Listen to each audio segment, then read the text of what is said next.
नमस्कार आणि सगळ्यांक माझ्या मोगाचो येवकार। आज जी आमच्या स्पेशल गेस्ट आसा ती जावन आसा प्रोफेसर सारिका आडविलकर। गव्हर्नमेंट कॉलेज केप्यां हांगासर ती मराठी विभागाची मुखेली म्हणून कार्यरत आसा। ताई तुमचे खूप खूप स्वागत आसा। नमस्कार। आम्हाला तुमच्या बालपणाविषयी जाणायला खूप आवडेल। माझ्या बालपणाविषयी म्हणाल तर आम्ही मूळचे खरं तर रत्नागिरीचे। आडवली हे आमचं मूळ गाव। वडील कामानिमित्त मुंबईला होते आणि त्यानंतर मग ते गोव्यात आले आणि प्रामुख्याने माझं सगळं बालपण जे आहे तर ते त्यामुळे जरी जन्म माझा मुंबईचा असला तरी बालपण माझं मडगावमध्येच गेलेलं आहे। आणि इथे आल्यानंतर माझं प्राथमिक शिक्षण मराठीमध्येच झालं। असं होतं की शाळेत नेहमी पहिला नंबर यायचा, त्यामुळे विशेष लक्ष शिक्षकांचं माझ्याकडे होतं आणि म्हणून प्राथमिक शाळेतून ज्यावेळेला मग हायस्कूलमध्ये जायची वेळ आली त्यावेळेला माझ्या एक शिक्षिका होत्या, ढोपलेबाई नावाच्या। तर त्यांना असं वाटलं की ही मुलगी हुशार आहे, चांगलं शिकते, तर पुन्हाच कारण ज्या प्राथमिक शाळेत मी शिकत होते तर तिथेच हायस्कूलची सुविधा शाळेचं होती। नाव काय होतं? बोर्डाची प्राथमिक शाळा होती आणि तिथेच मल्टीपर्पज हायस्कूल जे आहे तर तिथेच पुढे शिक्षणाची सोय होती। पण त्यांना असं वाटलं की ही चांगल्या शाळेत जावी, त्यामुळे तिने माझ्या पालकांना त्या बाईंनी माझ्या पालकांना संपर्क केला आणि त्यावेळेला मडगावमध्ये चांगली शाळा त्यांनी त्यातल्या त्यात त्यांनाही वाटली, म्हणजे त्यांनी भाटीकर मॉडेल हायस्कूल जे आहे तर ते सुचवलं। पण त्यावेळेला तिथे मडगावमध्ये तसे आम्ही नवीनच होतो आणि माझ्या मागची अजून भावंडं होती, त्यामुळे आईवरती तीही जबाबदारी होती। पण तरीही आई नित्य नियमाने माझा अभ्यास घ्यायची आणि त्या शाळेत प्रवेश घेण्यासाठी चाचणी होती। प्रवेश चाचणी जी म्हणतो आपण एंट्रन्स एक्झाम म्हणतो तर ती होती आणि ती एंट्रन्स एक्झाम मी क्लिअर केली आणि मग त्यानंतर मला त्या शाळेत दाखला मिळाला। अशा प्रकारे एक वेगळी वाट माझी तिकडे गेली। आता इथे एक मुद्दाम एक विनोदाचा किस्सा सांगेन की मला बालपणी खूप म्हणजे बसची खूप भीती वाटायची आणि त्याला कारण काय होतं तर मी बसमध्ये चढले की मला लगेच गरगरायला लागायचं, चक्कर यायची आणि नॅचरली उलटी व्हायची। आता हे माझ्यासाठी एक चॅलेंज होतं। खरं तर मी माझ्या पालकांची आभारी आहे की त्यांनी मला मागे नाही खेचलं, कारण मी जिथे म्हणजे मी बोर्डातच राहायचे तर त्यामुळे तिथून मला मडगावला मार्केटमध्ये त्यावेळेला शाळा होती, तर मला सिटी बसने तिथपर्यंत प्रवास करावा लागणार होता आणि माझी जी कंडिशन होती की मी मडगावपर्यंतसुद्धा बस मला लागायची आणि त्या सिच्युएशनमध्ये हे एक माझ्यासमोर मोठं आव्हान होतं। पण सुदैवाने पहिले 2 दिवस मला खूप त्रास झाला, पण त्यानंतर मी ते डिस्टन्स जे आहे तर ते माझ्या अंगवळणी पडलं आणि त्यानंतर मला तेवढ्या डिस्टन्सपर्यंत मला बस लागेनाशी झाली।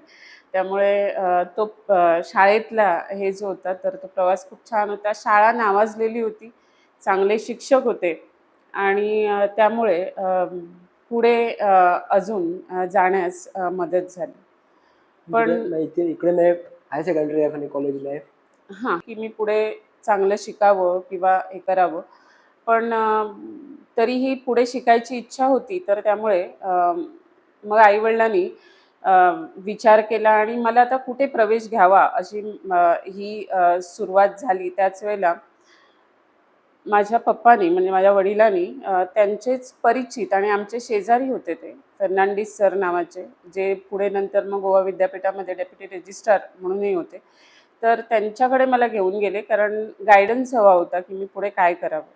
तर त्यांनी माझे मार्क वगैरे पाहिले आणि ते म्हणाले की आर्ट्समध्ये गेली तर पुढे चांगलं करू शकेल आणि त्यावेळेला आर्ट्समध्ये जाण्यामागचाही हेतू असा होता की पुढे शिक्षण मी पूर्ण कॉलेजमध्ये जाऊन घेईन की नाही हेही मला घरच्या फायनान्शियल कंडिशनमुळे हे नव्हतं। तर त्यामुळे फर्नांडिस सर असं म्हणाले की जर तुला पुढे 12वी नंतर जर शिक्षण थांबवावं लागलं तर तू आर्ट्समध्ये गेलीस तर तुला सहज तू बाहेरून तुझी डिग्री पूर्ण करू शकतेस।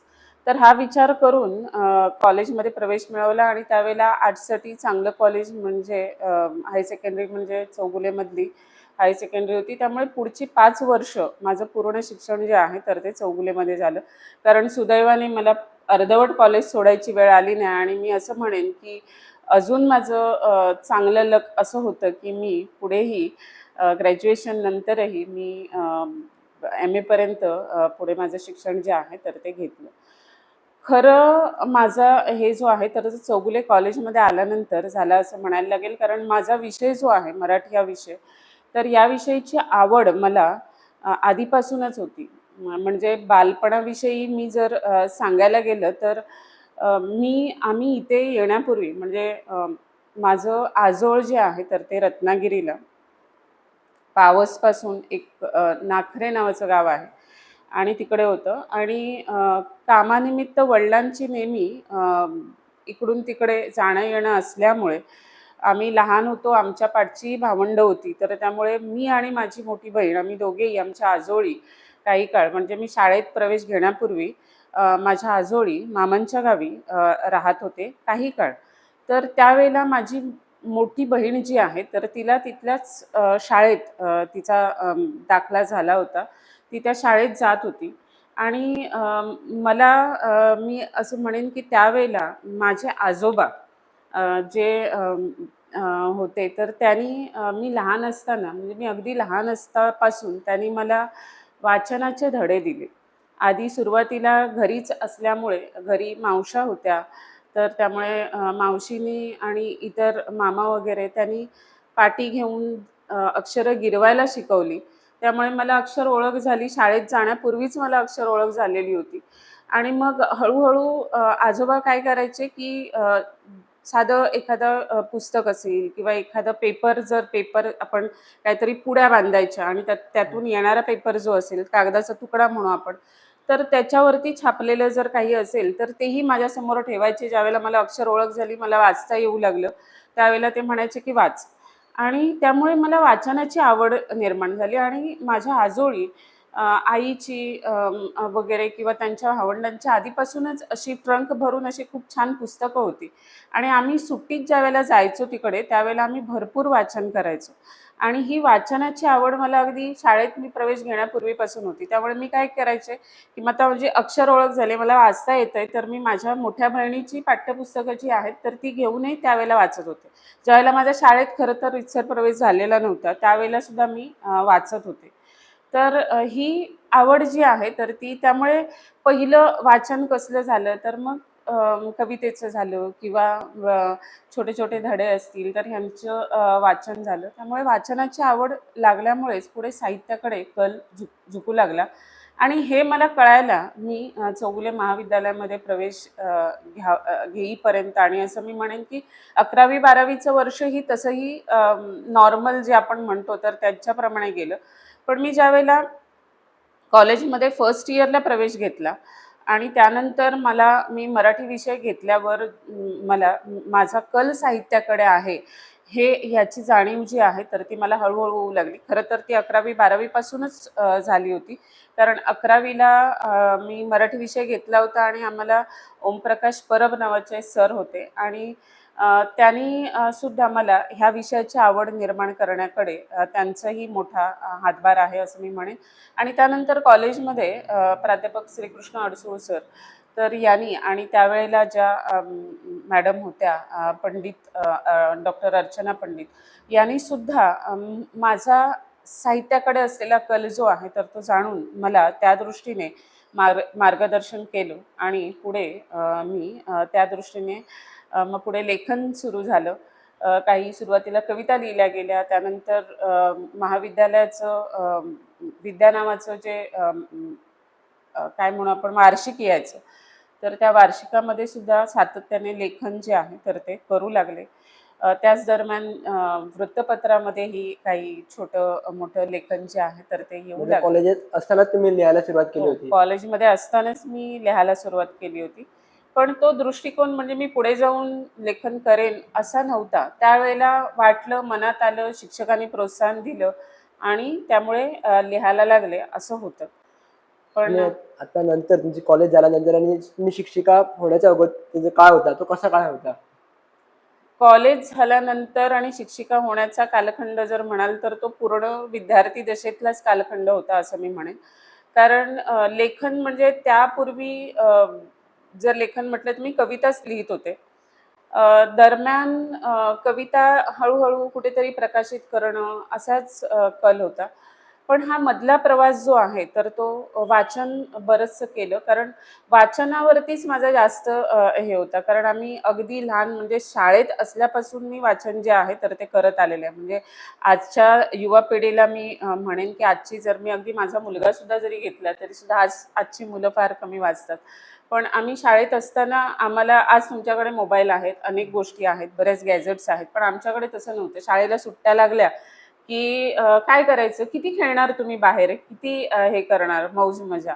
आणि टीव्ही वगैरे ही यासारखी चेन म्हणू आपण, ती त्यावेळेला चेन होती आणि त्यावेळेला काही इतके चॅनल्स नव्हते की तुम्हाला दिवसभर टीव्ही बघता येईल, असंही नव्हतं. मग तुम्ही वेळ कसा घालवणार? मग त्यावेळेला लायब्ररीमध्ये जायचं. तिथे जाऊन पुस्तकं घ्यायची आणि वाचन करायचं. तर त्यामुळे अ, वाचन हा एक एक वेगळा छंद होता आणि त्यातूनच पुढे ह्याची आवड निर्माण झाली. आणि माझं शिक्षण जे आहे म्हणजे अगदी पोस्ट ग्रॅज्युएशनपर्यंत पदव्युत्तर शिक्षण जे झालं, तोपर्यंत सुद्धा वाचन आणि अल्पावशाने लेखन म्हणेन मी असं माझा प्रवास जो आहे तर तो सुरू होता. आणि त्यानंतर एम-ए झाल्यानंतर एक वर्षाचा गॅप कारण त्या वर्षी लगेचच ज्यावेळेला इंटरव्ह्यू झाले, पेपरमध्ये जाहिराती आल्या, त्यावेळेला आमचा रिझल्ट लागलेला नव्हता. त्यामुळे 1 वर्षाचा गॅप मला मध्ये मिळाला. पण त्यानंतर लगेचच मी शिकवायला कुठल्या लागले. शाळेमध्ये तुम्ही अगोदर गेला होता? मी शाळेत नाही शिकवलं. मी डायरेक्ट म्हणजे माझं अध्यापन जे आहे तर ते कॉलेजमध्येच झालेलं आहे. सुरुवातीला पहिलं मी जुवारीनगर इथे असलेलं जे कॉलेज आहे एम-ई-एस महाविद्यालय. तर तिथे मी सुरुवातीला लागले. 1 वर्ष मी तिथे शिकवलं.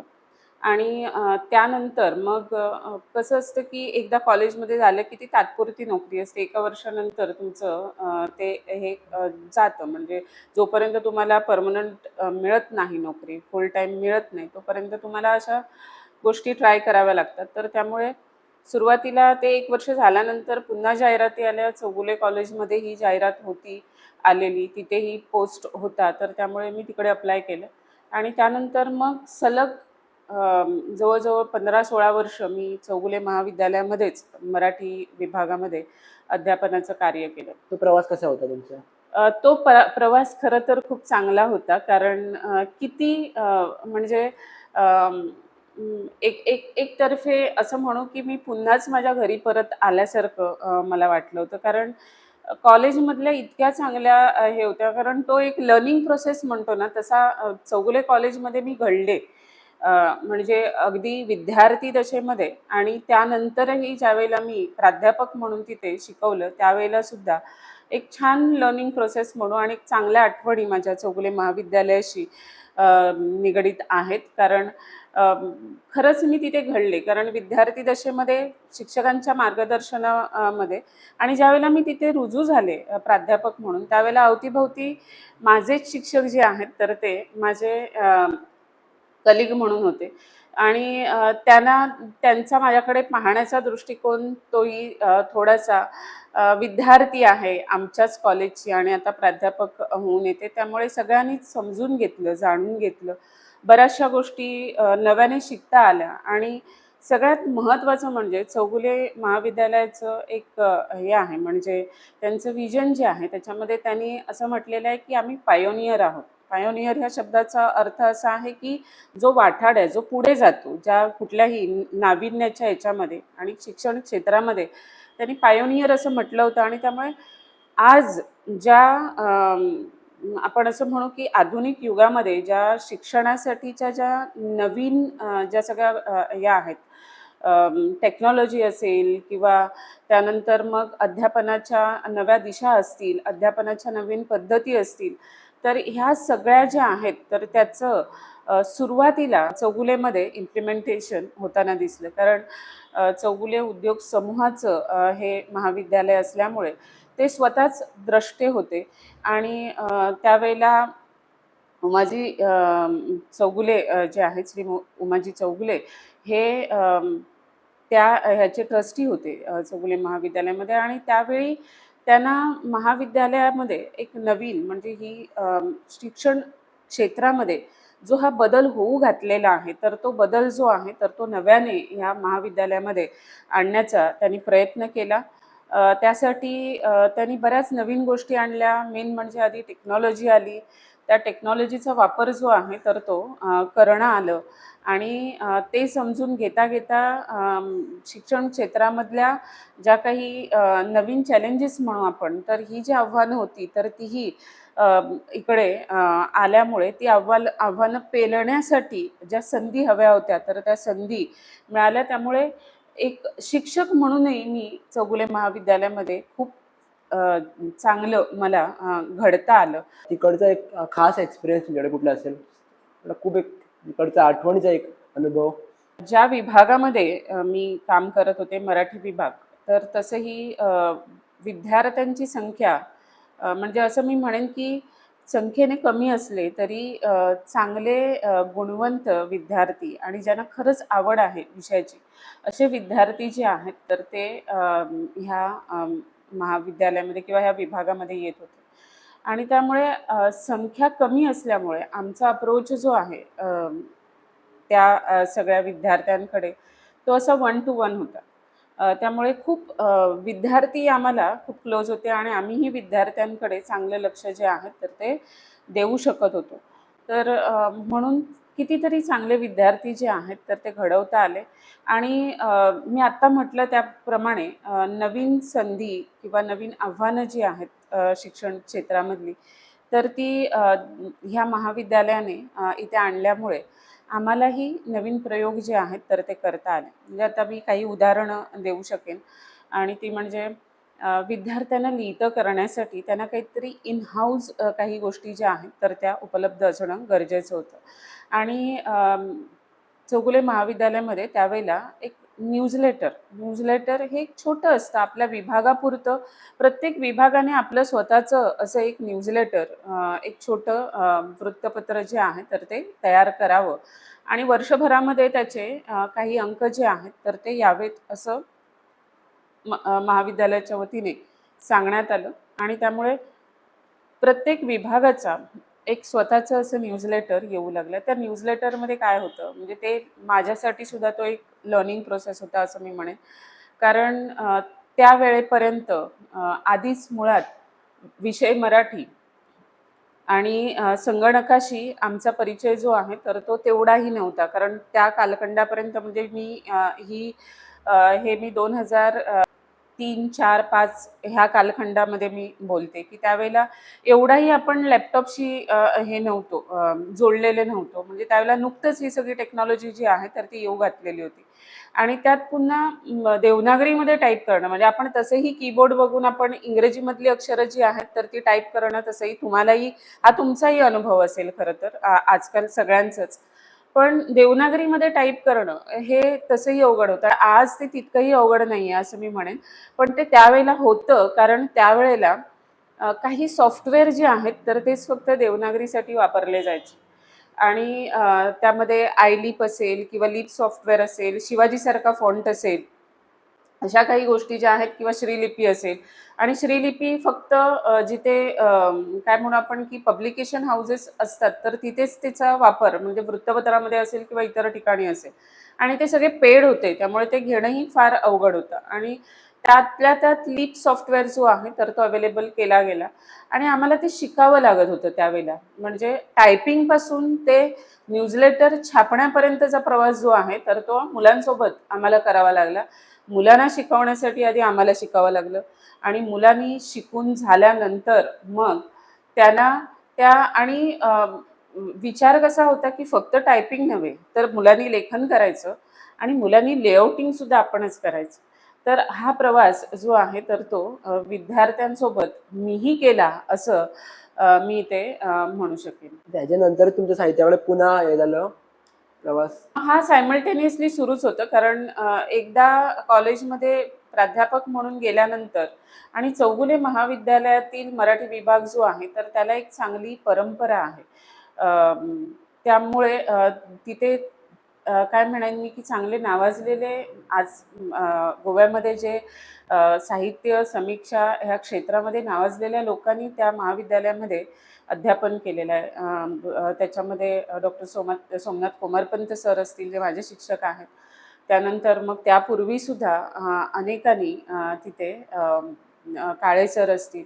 तर अशी एक छान परंपरा असलेला हा विभाग होता. आणि नाही म्हटलं तरी मराठी विषय जो आहे आणि मराठी साहित्य जे आहे तर त्याची एक मडगावमध्ये चौगुले महाविद्यालयामध्ये अध्यापन करतानाच बऱ्याच गोष्टी घडत गेल्या. म्हणजे तिथे विद्यार्थ्यांसाठी बरेच कार्यक्रम सुरू करण्यात आले. त्यानंतर मडगाव हे एक असं हे आहे की जिथे साहित्यिक म्हणजे साहित्यिक आहेत, रसिक आहेत, वाचक आहेत. तर त्यामुळे इथे साहित्यविषयक कार्यक्रम सातत्याने होत असतात. तर आणि तिथे माझा सहभाग जो आहे तर तो पर्यायाने होत राहिला. कारण मराठी विभाग जो आहे चौगुले महाविद्यालयाचा, तर त्याला एक ह्या इथल्या साहित्य विषयक बैठकीमध्ये एक महत्त्वाचं स्थान होतं आणि तिथे मी अध्यापन करत असल्यामुळे मीही त्या सगळ्या साहित्य क्षेत्राशी जोडली गेले. त्यामुळे गोमंत विद्यानिकेतनमध्ये अनेक कार्यक्रमामध्ये माझा सहभाग येऊ लागला. निवेदिका म्हणून बऱ्याच कार्यक्रमामध्ये मी निवेदन केलेलं आहे. आणि त्याच दरम्यान मडगावमध्ये स्वर्गीय श्री अशोक बोरकर आणि कविता बोरकर ह्या माझ्या शिक्षिका होत्या आणि चौगुले महाविद्यालयामध्ये माझ्या त्या कलीग होत्या. तर त्यांनी एक बहुभाषिक काव्य मैफिल जी आहे तर ती मडगावमध्ये सुरू केली. आणि ती मैफिल त्या मैफिलचं म्हणजे आपण असं म्हणून की फाउंडर मेंबर जे आहेत तर ते काही जे त्यावेळचे जे काही आम्ही कवी होतो तर त्याच्यामध्ये मीही एक होते. आणि त्यामुळे अशा मैफिलीमध्ये जाणं, त्यानंतर इतर कार्यक्रमामध्ये काव्यवाचन करणं, वृत्तपत्र मासिकामध्ये कविता प्रकाशित करणं. त्यामुळे कविता जी आहे तर ती सातत्याने लिहू लागले. आणि त्यामुळे हा प्रवास जो आहे लेखनाचा, त्यानंतर वृत्तपत्रीय लेखन जे आहे तर ते केलं. काही वेळेला प्रासंगिक केलं, काही वेळेला मुद्दाम जाणून बुजून केलं, काही परीक्षणं आली. तर त्यामुळे ह्या गोष्टी होतच राहिल्या ह्या सगळ्यामध्ये. आणि त्यामुळे आपोआपच साहित्य शिकवता शिकवता स्वतः लेखनाकडेही माझा कल जो आहे तर तो पर्यायाने येऊ लागला. तुम्ही नंतर मन बहार पुस्तक सुद्धा लिहिलं, त्याचा काय प्रवास होता? मन बहर हा माझा काव्यसंग्रह आहे. आणि हा काव्यसंग्रह जो आहे तर तो जोपर्यंत म्हणजे मी विद्यार्थी दशेपासून हा काव्यसंग्रह मला वाटतं जवळजवळ 2018 प्रकाशित झालेला आहे. तर तोपर्यंत ज्या कविता मी लिहिलेल्या आहेत तर त्या सगळ्या कविता त्या संग्रहामध्ये संग्रहित झालेल्या आहेत. आणि ह्याचं हस्तलिखित जे आहे तर ते मी गोवा मराठी अकादमीकडे पाठवलेलं होतं. कारण त्यांची एक स्पर्धा असते, त्यांची एक ही असते की ज्याच्यामध्ये हस्तलिखित जे आहे तर त्याला प्रकाशनासाठी त्याला अनुदान दिलं जातं. आणि मनबहर आणि माझं दुसरं पुस्तक जे आहे नवस्पंदन हा लेखसंग्रह आहे. तर ह्या दोन्ही पुस्तकांना ह्याच्या हस्तलिखिताला गोवा मराठी अकादमी जी आहे तर तिचं प्रकाशनपूर्व अनुदान जे आहे तर ते मिळालेलं आहे. नवस्पंदनविषयी मी मुद्दाम सांगू इच्छिते. कारण मी तशी पाहायला गेलं तर माझ्या डोक्यात बरेच विषय येतात. मी आतापर्यंत बरंच लेखन केलंही असेल. पण मी आता म्हटलं त्याप्रमाणे शिक्षण क्षेत्र बदलतंय. त्यामुळे शिक्षकासमोर आणि प्राध्यापकासमोर बरीच आव्हानं आहेत. आम्हाला दिवसाचे जे काही तास आम्ही घालू तितके कमी पडतील अशा नवीन गोष्टी ज्या आहेत तर त्या विद्यार्थ्यांपर्यंत पोहोचण्यासाठी आम्हाला कराव्या लागतात. तर त्यामुळे मनात असूनही लेखन आणि वाचनासाठी पुरेसा वेळ मिळत नाही. पण तरीही कसं असतं की वेळ कधीही माणसाला पुरत नाही. तर त्यामुळे त्यातल्या त्यात आपण आपल्यासाठी वेळ काढला पाहिजे. आणि मला ह्यासाठी प्रवृत्त करणारे म्हणजे त्यावेळेला गोमंतक हे जे दैनिक गोमंतक आहे तर त्याच्यामध्ये मडगाव ऑफिसमध्ये जे कार्यालयीन प्रमुख जे होते माझे स्नेही प्रशांत शेट्टे नावाचे. तर त्यांनी मला हे लेख मी लिहिण्यापूर्वी त्यांनी मला अप्रोच केलं होतं. ते म्हणाले, की "वृत्तपत्रामध्ये एखादं सदर चालवशील का?" तर मी त्यांना म्हटलं, की "नाही, मी सध्या कामात आहे. मला काही शक्य नाहीये." मग ते काही काळ थांबले आणि त्यानंतर मग त्यांनी म्हटलं, की "आता काय मी तुझी सबब ऐकून घेणार नाही. तर तू एक सदर चालव वृत्तपत्रामध्ये." असं त्यांनी सांगितलं आणि मी पण म्हटलं ठीक आहे, मी करेन आणि त्यावेळेला हे लेख जे आहेत तर ते त्या सदरासाठी म्हणून मी लिहिले होते आणि युवा नावाचं सदर होतं ते आणि विशेषतः माझे महाविद्यालयीन अध्यापनामधील अनुभव, इतर माझे अनुभव जे होते शिक्षिका म्हणून, एक स्त्री म्हणून, एक आई म्हणून किंवा एक सर्वसामान्य व्यक्ती म्हणून. तर हे सगळे अनुभव जे आहेत तर ते ह्या ललित निबंधामधून आलेले आहेत आणि हे ललित निबंध जे आहेत तर ते प्रामुख्याने लालित्य आणि वैचारिक अशा दोन्ही अंगाने जाणारे आहेत. आणि त्यानंतर मग ह्या सदरातील हे लेख जे आहेत तर त्याचं संकलन आणि करून ह्या हस्तलिखिताचं मग नवस्पंदन नावाचं हे पुस्तक जे आहे तर ते पुस्तक रूपाने ते प्रकाशित झालेले आहे. ताई, तुम्ही आता 2 पुस्तकं लिहिली आहेत. तर पुढचा तुमचा प्रवास काय असणार किंवा पुढे काय करणार आहात तुम्ही लिखाणामध्ये? लेखनाचा प्रवास हा कधीही न संपणारा प्रवास असतो आणि त्यामुळे सातत्याने लेखन सुरूच आहे. फक्त कसं आहे की अजून ते प्रकाशनापर्यंत गेलेलं नाही. म्हणजे काही दिवाळी अंकापर्यंत दिवाळी अंकामध्ये येते छापून, वृत्तपत्रामध्येही काही येते. पण अजून ठोस असं लेखन जे आहे तर आत्ता माझं पुढे येणारं लेखन जे आहे तर त्याच्यामध्ये माझ्या सगळ्यात महत्त्वाचं हे आहे तर ते म्हणजे कविता तर मी सातत्याने लिहितच आहे. कारण तो माझा मूळ पिंड आहे.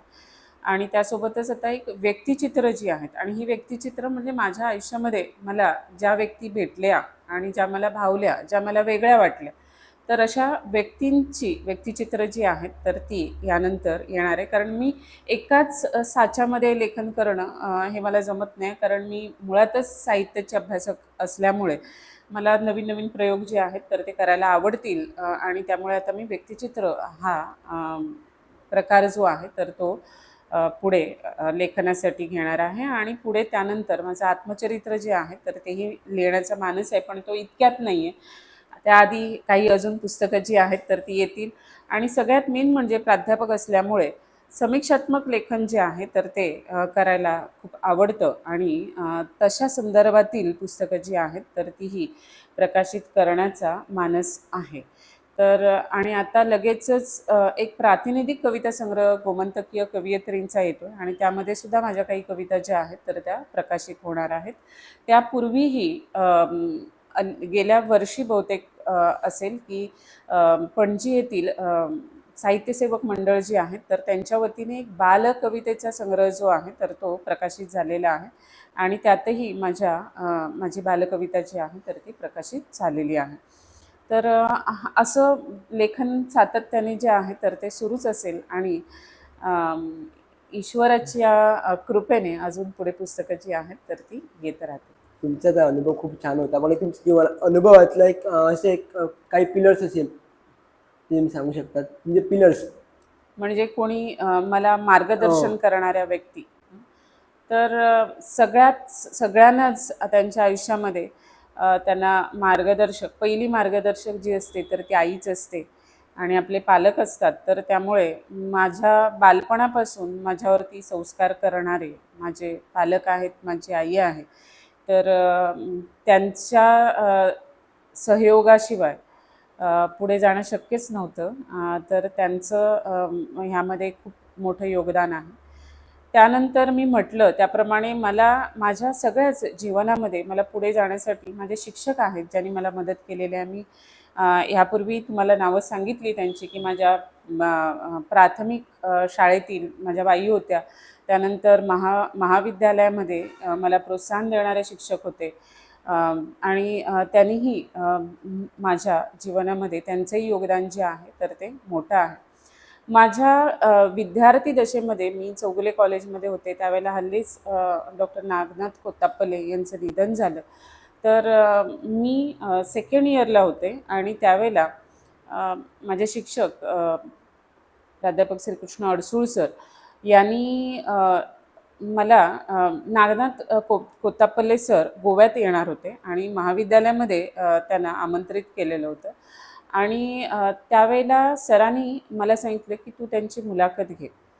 मी इतकी नवखी होते की मला काही माहीत नव्हतं आणि अडसूळ सरांचं कसं होतं की तू कर, म्हणजे त्यांना असं वाटायचं की त्यांना माझ्यावरती खूप असा विश्वास होता आणि तू कर. मी काही थातूरमातूर प्रश्न लिहिले आणि मी सरांना दाखवले, म्हणाले ठीक आहे बोल.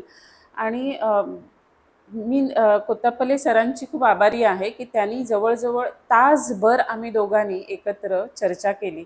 त्यांचा राजधानी नावाचा कथासंग्रह त्यावेळेला नुकताच प्रकाशित झालेला होता आणि तो वाचला होता आणि तो वाचून समजून घेण्याचंही इतकं माझं वय नव्हतं, पण मला आनंद होतो की त्यांनी तो मला मी त्यांना प्रश्न विचारले आणि लेखकानेच आपला साहित्य त्या कथांचा प्रवास जो आहे आणि त्यामध्ये जे चित्रण आलेलं आहे तर त्याविषयी मला माझ्या ज्ञानात अजून भर त्या मुलाखतीमुळे पडली. ती मुलाखत छापूनही आली त्यानंतर. तर असे आणि त्याच वेळेला महाविद्यालयामध्ये आठवतं मला की गंगाधर गाडगीळ सुद्धा आम्हाला एकदा मार्गदर्शनासाठी आले होते. त्यांनी एक आमच्यासाठी कार्यशाळा घेतली होती क्रिएटिव्ह रायटिंगवरती. तुम्ही कुठल्याही क्षेत्रात कार्यरत असाल तरीही आपल्या क्षेत्रामध्ये अव्वल ठरण्यासाठी सतत साधना, मेहनत करणं खूप गरजेचं आहे. तर त्यामुळे जिद्द चिकाटीही असणं खूप गरजेचं आहे. तुम्ही जर साहित्यिक असाल तर लेखनामध्ये सुद्धा त्याला वाचनाची जोड द्यावी आणि नीट वाचन करून त्याच्यावरती चिंतन मनन करूनच तुम्ही पुढे लेखन करावं असं मी म्हणेन. आणि इतर क्षेत्रामध्ये सुद्धा तुम्ही असाल तरीही चिंतन मनन करणं खूप गरजेचं आहे.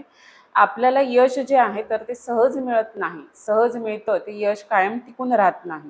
तर त्यामुळे त्याला तुमची मेहनत जी आहे तर ती दिसली पाहिजे, तुमची जिद्द आणि चिकाटी जी आहे तर ती त्याच्यामध्ये दिसली पाहिजे. तर अशा प्रकारे तुमच्या जीवनाचा मार्ग जर तुम्ही आखरमाल तर तुम्हाला यशाची वाट जी आहे तर ती सुलभ होईल असं मला वाटतं. ताई, आम्हाला तुमची एक कविता ऐकायची आहे. कवितेचं शीर्षक आहे तू एक अंधारी रात्र. तू एक अंधारी रात्र, काळोखाच्या साम्राज्यामध्ये चमचम ताऱ्यांच्या प्रकाशात स्वतःला शोधणारी. तू एक अंधारी रात्र. तू एक अंधारी रात्र, काळोखाच्या साम्राज्यामध्ये चमचम ताऱ्यांच्या प्रकाशात स्वतःला शोधणारी आणि अगदी मधोमध चमकणाऱ्या चंद्रकोरीमध्ये आपलंच सौंदर्य न्याहाळणारी. सापडते का ग? सापडते का ग तुझं तुलाच ते हरवलेलं, तुझं तू पण आणि आपलं आपण? सापडते का ग तुझं तुलाच ते हरवलेलं, तुझं तू पण अन आपलंच आपण? चारी बाजूनी दाटून येणारा अंधार जाणीव करतोय हरवलेल्या अस्तित्वाची. चारी बाजूनी दाटून येणारा अंधार जाणीव करतोय हरवलेल्या अस्तित्वाची, तुझ्याच तूपणाची. चंद्र ताऱ्यांच्या संगतीतलं तुझं हे लोभसवाणं सौंदर्य. चंद्र ताऱ्यांच्या संगतीतलं तुझं हे लोभसवाणं सौंदर्य भुरळ घालते. चंद्र ताऱ्यांच्या संगतीतलं तुझं हे लोभसवाणं सौंदर्य भुरळ घालते. पण माहीत आहे ना मला, पण माहीत आहे ना मला, तुझ्यातला तो अंधार तुला किती सतावतो. तुझ्यातला तो अंधार तुला किती सतावतो. ताई, तुमच्या अनुभवातून मला खूप काही गोष्टी शिकायला भेटल्या. खूप काही आम्ही शिकलो आणि मला वाटतं आमच्या ऑडियन्स पण खूप काही शिकले असेल. तुम्ही वेळ दिल्याबद्दल खूप खूप धन्यवाद ताई. आणि आमच्याकडनं एक बारीक छोटीशी एक आम्हाला तुम्हाला भेट, जी दत्ता सरांनी लिहिली आहे पुस्तक, तसेच एक त्यांचं गीत नारायण पुस्तक. धन्यवाद. आभारी आहे.